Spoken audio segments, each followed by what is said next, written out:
dia, boa tarde ou boa noite, dependendo do horário em que você estiver assistindo a este vídeo. A aula de hoje falará a respeito do assunto Anatomia do Sistema Nervoso Autônomo. Este trabalho foi produzido pelas alunas Gabriela de Freitas, Joaquina Correia e Juliana Cunha. Antes de nós entrarmos no assunto desta aula propriamente dito, nós gostaríamos de revisar o conceito do que é o sistema nervoso e qual é a sua principal função. Bem, o sistema nervoso caracteriza-se como sendo o sistema responsável pela coordenação das funções de todos os sistemas do organismo. Ele faz isso através da captação e interpretação de estímulos que o organismo recebe do meio externo e do meio interno. Por consequência, essa recepção de sinais é capaz de gerar a resposta adequada para cada um deles. Um exemplo disso é quando a nossa bexiga envia uma informação aferente para o sistema nervoso central, a fim de que está estendida, significando assim que esse indivíduo necessita ir ao banheiro para urinar. Quando o sistema nervoso central capta e interpreta essa informação, ele gera uma resposta motora, para que primeiro essa pessoa vá ao banheiro e, por conseguinte, os músculos da bexiga dela relaxem, a fim de liberar o conteúdo que está ali dentro. Uma vez que nós revisamos o conceito do que é o sistema nervoso e qual é a sua principal função, nós gostaríamos de dividir esse sistema nervoso em sistema nervoso central e sistema nervoso periférico.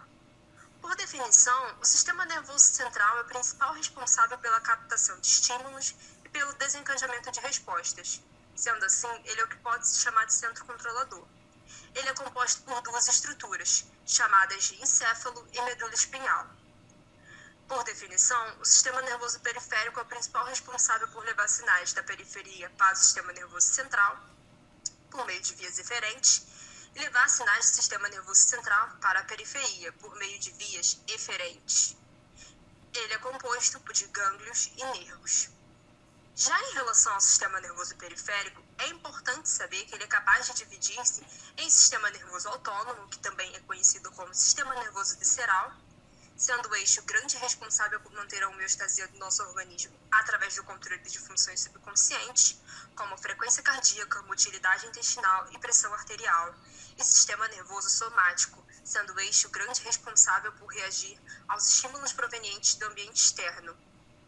É importante destacar que ambos os sistemas são divididos em uma parte aferente e outra eferente, mas como nós mencionamos anteriormente no começo dessa aula, essa aula em específico tratará a respeito da anatomia do sistema nervoso autônomo.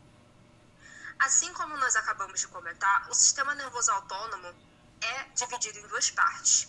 A sua parte aferente é responsável pela condução de impulsos nervosos originados em receptores viscerais, até áreas específicas do sistema nervoso central. E a sua parte eferente é responsável por trazer os impulsos de alguns centros nervosos até as estruturas viscerais, terminando em glândulas, músculo cardíaco ou músculo liso. E, além disso, esse sistema nervoso autônomo ainda pode dividir-se em dois: sistema nervoso parasimpático e sistema nervoso simpático. Mas calma, galera, essa é a última divisão que nós apresentaremos nesta aula. Funcionalmente falando, ambos são responsáveis por manter a homeostase do nosso organismo, por meio de ações que acontecem de maneira automática e com pouco controle voluntário, como, por exemplo, a regulação dos mecanismos cardiovasculares, digestivos, excretórios, respiratórios e termorreguladores. Mas, ao mesmo tempo que eles apresentam as mesmas funções, pode-se perceber que eles atuam de maneiras antagônicas. Por exemplo, enquanto o sistema autônomo parasimpático estimula principalmente atividades relaxantes, como redução da pressão arterial e do ritmo cardíaco, o sistema nervoso simpático estimula ações que mobilizam energia, sendo responsável pela aceleração dos batimentos cardíacos e pelo aumento da pressão arterial. Como eu já disse anteriormente, o sistema nervoso autônomo ele pode se dividir em dois, que é o sistema nervoso parasimpático e o sistema nervoso simpático. Funcionalmente, eles atuam de maneiras antagônicas, como está claro nessa imagem. No caso do simpático, ele pode funcionar para dilatar a pupila, enquanto o parasimpático ele tem a função de contração dessa mesma. Ou também, nesse mesmo sentido, acelerar ou retardar os batimentos cardíacos, também, no caso simpático e parasimpático nessa ordem, também inibir ou estimular o fluxo salivar, também se referindo ao simpático e parasimpático nessa ordem. Entrarei em mais detalhes sobre as funções e as diferenças anatômicas entre o parasimpático e o simpático, mas agora eu queria deixar claro uma outra visão, que no caso é a visão estrutural, né, que diz, né, que tanto o sistema parasimpático quanto o simpático, eles são compostos de duas vias autônomas motoras.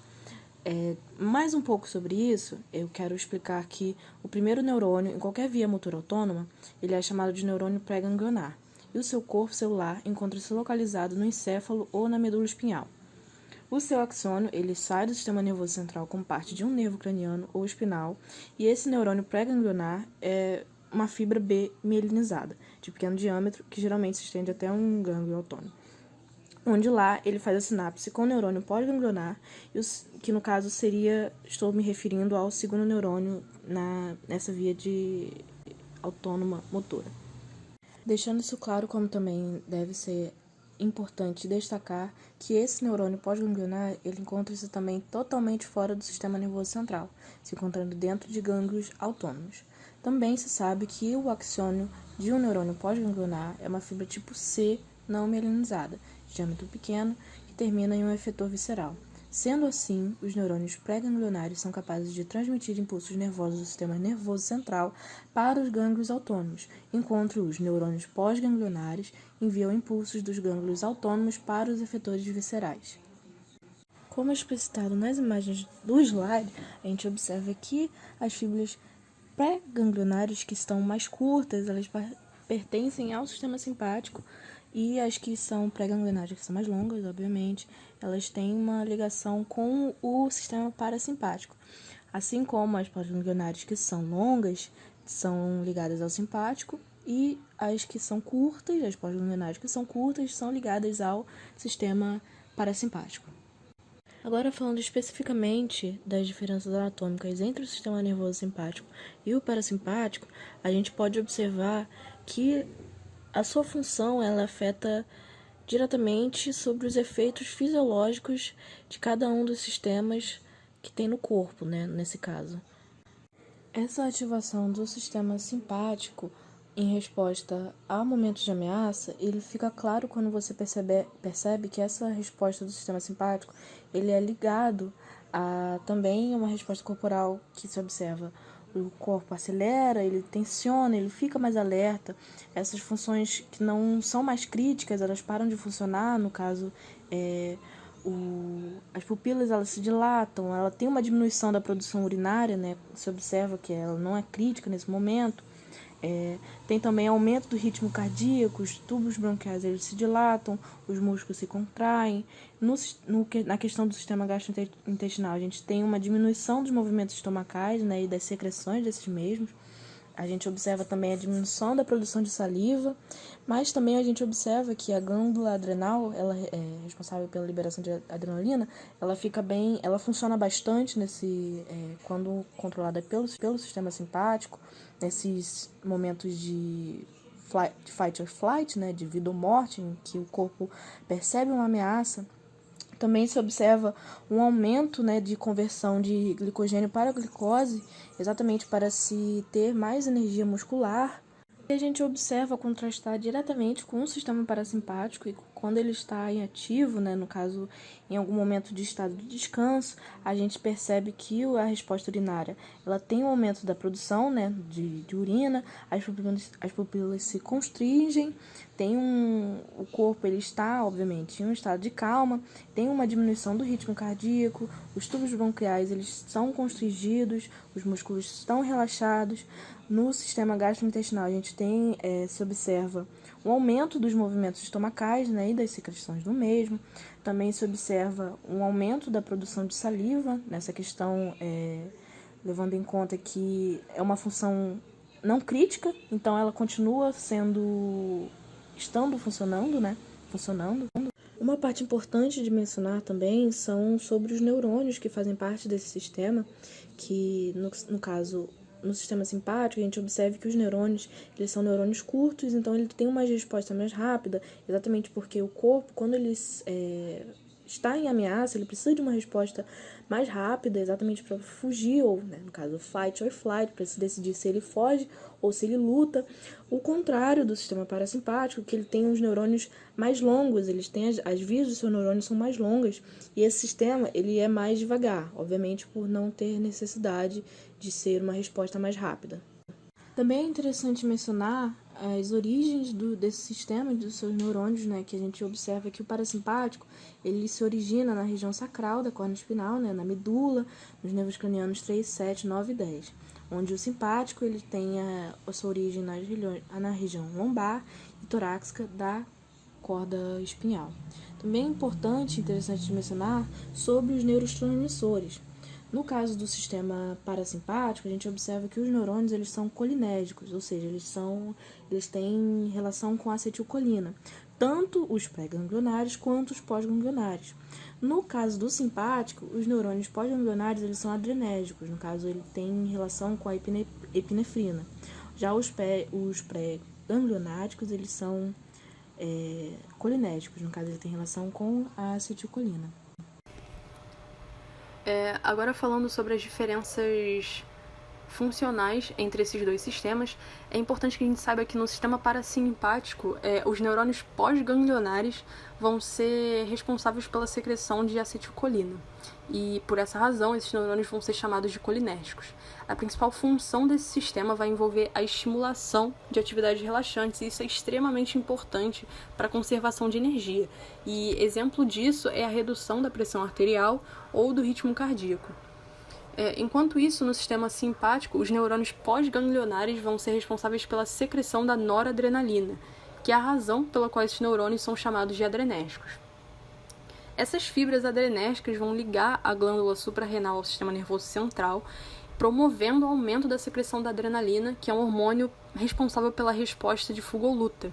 Ou seja, o sistema simpático é um sistema de excitação que vai preparar o organismo para situações de esforço físico, perigo ou estresse. E um exemplo disso é a dilatação das pupilas. Por causa desse contraste entre o sistema parasimpático e simpático, geralmente afirma-se que esses sistemas apresentam funções antagônicas, o que nem sempre vai ser verdade. E um exemplo disso é quanto à sua função sexual. Por exemplo, na função sexual, o sistema parasimpático é responsável pela dilatação das artérias do pênis e relaxamento da musculatura lisa do corpo cavernoso, e isso vai levar à ereção. Enquanto isso, o sistema simpático é responsável pela ejaculação. Nessa comparação, a gente pode ver que é possível, sim, que esses sistemas trabalhem de forma conjunta e não apenas de forma contrária uma outra, como geralmente é afirmado. Há também algumas enfermidades que vão ser responsáveis por afetar o sistema nervoso autônomo, e aqui a gente vai falar sobre a desautonomia. A desautonomia é uma doença causada pelo desequilíbrio do sistema parasimpático e simpático, que afeta a função involuntária que ambos esses sistemas ajudam a coordenar. Entre as causas da desautonomia, a gente pode destacar doença autoimune, cardiovascular e neurodegenerativa. A desautonomia também pode estar associada a doenças como alcoolismo e diabetes, e os seus principais sintomas, né, variam de acordo com a doença de base e em função dos órgãos afetados pelo desequilíbrio do sistema parasimpático e simpático. Mas aqui a gente pode mencionar as mais comuns, que são alteração da pressão arterial, boca seca, tontura, impotência, dormência ou dores de cabeça. É importante a gente destacar também que não há cura para a desautonomia. Há apenas um tratamento que ainda é complexo e é mais voltado para o alívio dos sintomas que já são característicos das diferentes formas da doença. Para finalizar, a gente vai finalizar com uma curiosidade, que é a morte encefálica.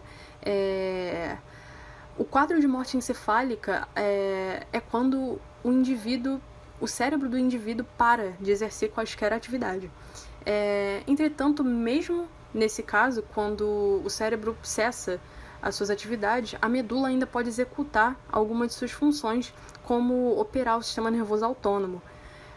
Ou seja, mesmo quando uma pessoa apresenta o quadro de morte cerebral, é possível que a mesma ainda apresente reflexos, uma vez que o sistema nervoso autônomo é responsável pelo controle das funções involuntárias, como as contrações musculares. E é isso, espero que vocês tenham gostado, e é nóis!